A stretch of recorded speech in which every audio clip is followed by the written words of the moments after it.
अयोध्या दुल्हन की तरह सजी हुई है और खूब वहां आनंद हो रहा है। सब भगवान का दर्शन करने के लिए आ रहे हैं कि देखन है तू राम बैदेही, देखन है तू राम बैदेही, कहूँ लाल सा होए न केही, कहूँ लाल सा होए न केही,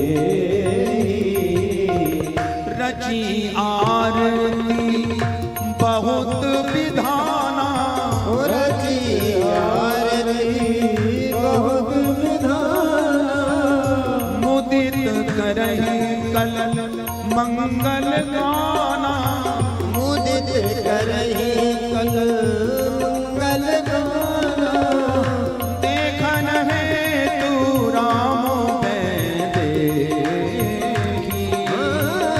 देखन है तू राम बैदेही,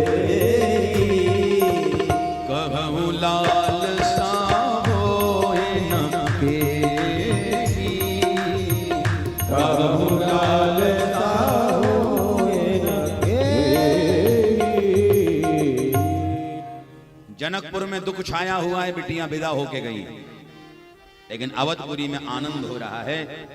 4 बहुएं एक साथ आई हैं।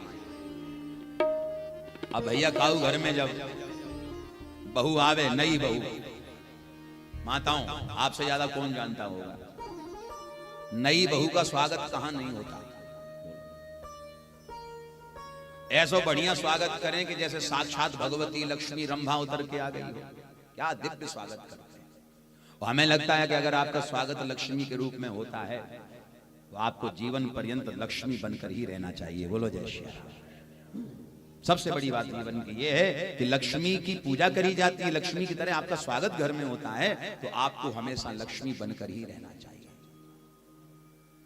जो सास बहू की आरती उतारने के लिए उतावली होती है कि बहू आ गई दरवाजे पर, आरती सजा के माताएं दौड़ पड़ती हैं, बहू की आरती उतारती हैं लक्ष्मी समझ के कि गृह लक्ष्मी आई है, हमारे घर में खूब आनंद होगा। और जब तक आरती उतर रही आनंद है और उसके बाद सास की कोई कद्र नहीं रह जाती। बोलो जय श्री राम। बुरा ना मानिएगा, सच्चाई यही है। और सच्चाई से अवगत हो जाओ। आरती उतारती है, खाली आरती नहीं उतारती, जो उसके हाथ में आ जाए, चाहे अपनों ही हार क्यों ना उतार के अपनी बहू को पहना देती है। बोलो जय श्री राम कि हमारी बहू आई। लेकिन गजब तो तब होता है आरती उतारने वाली सास की दुर्दशा घर में होने लगती। ऐसा क्यों? देखो, घर को स्वर्ग बनाना, वैकुंठ बनाना, ये आपके हाथ में है। ये माताओं पर निर्भर करता है। अगर वास्तविक किसी बिटिया को उनके माँ बाप ने संस्कार दिए होंगे तो दूसरे के घर को जाके हमेशा वो स्वर्ग और वैकुंठ ही बनाएगी, और संस्कार विहीन बेटी बहू बन के जब जाएगी तो घर को नरक ही बनाएगी। बोलो जय श्री राम। और कोई दूसरा उपाय नहीं। ऐसा कभी विचार ना करना, क्योंकि जिस घर में आप गई हैं वो आपका घर है, उस घर को संभालना आपकी जिम्मेदारी है। तो सभी माताएं दौड़ पड़ी हैं आरती की थाली लेकर के और आरती उतारने लगी हैं।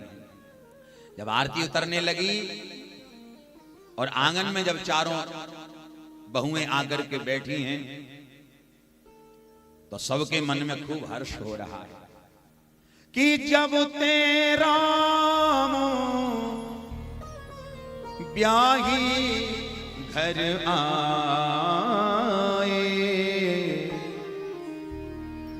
नित नव मंगल मोद बधाए। नित नव मंगल हो रहा है, आनंद हो रहा है, खुशियां हो रही है। राम जी का विवाह होकर के आया है। चारों बहुएं बैठी हैं, तीनों माताएं सामने आ गई। अब तीनों में कंपटीशन हो रहा है कि पहले मुख कौन देखे। बोलो जय श्री राम। 3 माताएं हैं। बड़ी माता कौशल्या कहती है कि मैं बड़ी हूं, पहले अधिकार मेरा है। कई माता कहती है बहन सावधान, राम को जितना प्रेम मैं करती हूं उतनी तुम भी नहीं करती। इसलिए पहले अधिकार मेरा। सुमित्रा बोली तुम दोनों ही बड़ी हूं, मैं छोटी सही, पर पहले अधिकार मेरा। तो कौशल्या मां ने कहा कि एक काम करो, केकई वास्तव में राम तुम्हारा ही है। केकई माता ने प्रथम मुख देखा। अब जब सीता माता का मुख देखने केकई माता आई और जब पल्लू ऊपर किया और मुख देखा, आहा कितनी प्रसन्नता केकई माता को हुई। केकई माता कहती हैं कि आज तक हमारी नजरों में सबसे सुंदर इस दुनिया में केवल राम ही था। राम से ज्यादा सुंदर तो मैं किसी को समझती ही नहीं थी, लेकिन धन्य है सीता, तुमने तो हमारे राम को भी फीका कर दिया। बोलो जय श्री राम, धन्य। अब सीता माता तो बहुत सुंदर हैं। विचार किया कि इतनी सुंदर सीता को सुंदर उपहार क्या दूं, मेरे पास ऐसा क्या है, मैं क्या दे सकती हूं। तब केकई माता ने विचार किया कि जब मेरा विवाह हुआ था तो मैंने स्वप्न में एक सोने के महल का दर्शन किया था, और महाराज दशरथ ने इंद्र से कहकर के वो कनक भवन हमारे लिए बनवा दिया था। तो उस समय मैं जवान थी, युवती थी, और उस महल में मेरी शोभा थी। लेकिन अब कनक महल भवन में मेरी शोभा नहीं है। अब इस कनक भवन में तो हमारे सीता और राम विराजमान होंगे, तो उस पुराने महल की भी शोभा बढ़ जाएगी। बोलो जय श्री राम। तो माता केकई ने सीता माता को मुख दिखाई में कनक भवन दे दिया। कनक भवन में सीताराम विराजमान।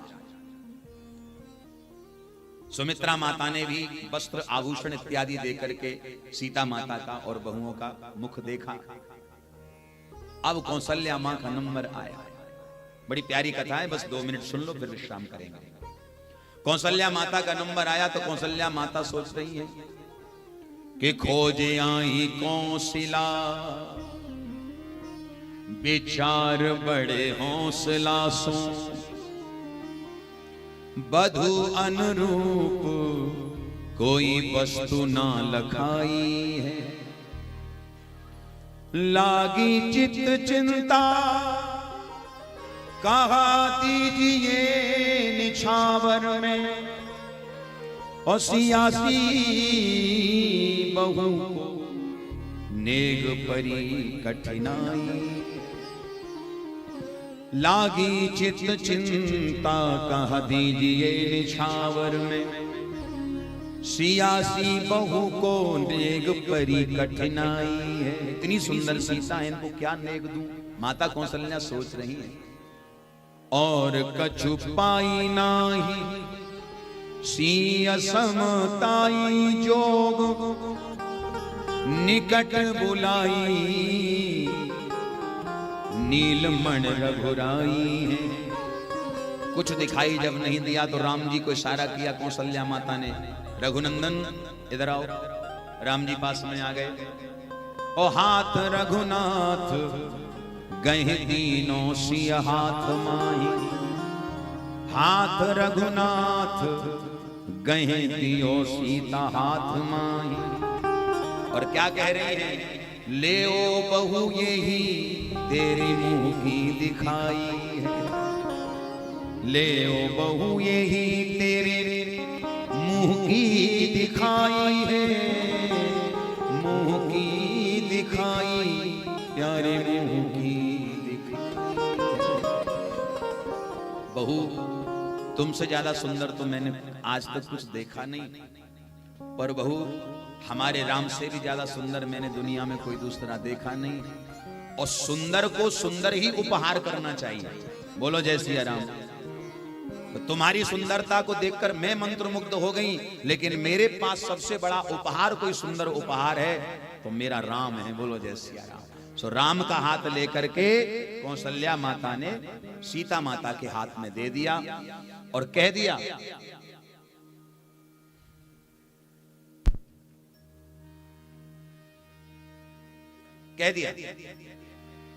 कि आज तक राम पर हमारा अधिकार था, पर सीता आज से राम पर तेरा अधिकार है। बोलो जय श्री राम।